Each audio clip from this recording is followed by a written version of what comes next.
Hello hello hello. അയ്യോ ഞാൻ പണ്ടത്തെ ഓർമ്മയിലേക്ക്. ഹലോ ഞാൻ എലീന. ലിയ അന്ന് വിളിച്ചില്ലയോ? വിളിച്ചപ്പോ എന്നോട് കുറച്ച് കാര്യങ്ങൾ പറഞ്ഞില്ലയോ, ഇങ്ങനെ ചെയ്താ മതി, ഭർത്താവ് ready ആവും. മനസ്സിലായി. ഓക്കെ, എന്നിട്ട് അങ്ങനെ ചെയ്തിട്ട് എങ്ങനെയുണ്ടായിരുന്നു?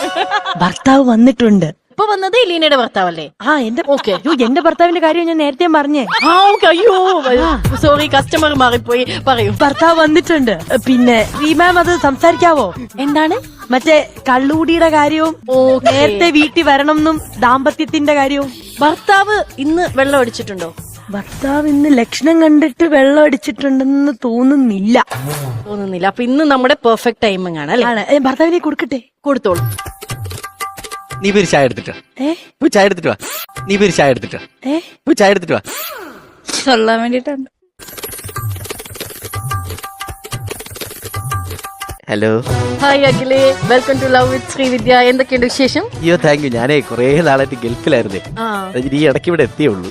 ഓക്കെ. അപ്പം ഈ മാഡം പറഞ്ഞു കൊടുത്തിട്ടാന്ന് പറഞ്ഞ് കുറെ പരിപാടികളൊക്കെ നമ്മൾ ചെയ്തായിരുന്നു. അത് എന്റെ ചെറിയ ചെറിയ നുറുങ്ങു വിദ്യകളാണ്. ഇനി ഒരുപാട് വിദ്യകൾ കയ്യിലുണ്ട്, പറഞ്ഞുതരാം. അതെല്ലാം എനിക്ക് ഇഷ്ടപ്പെട്ടു. നല്ലതായിരുന്നു, എല്ലാം നല്ലതായിരുന്നു. നല്ല രസമായിട്ട് ഞാൻ എൻജോയ് ചെയ്തു. ഞങ്ങൾ അടിപൊളിയായിരുന്നു. പിന്നെ പക്ഷെ എന്താ അറിയോ, എനിക്ക് എന്റെ ഒരു ഭയങ്കര ഒരു ആഗ്രഹം, എനിക്ക് മാഡത്തിനെ ഒന്ന് നേരിട്ട് കാണണം. ഭാര്യ ചായ എടുക്കാൻ പോയിട്ട് തിരിച്ചു വന്നില്ലേ? ഇല്ല അത് കുഴപ്പമില്ല. ഞാൻ ഇപ്പൊ കടയിൽ പോയി തേയിലയൊക്കെ മേടിച്ചിട്ട് വരുള്ളൂ. തേയില പാലൊന്നും ഇല്ല.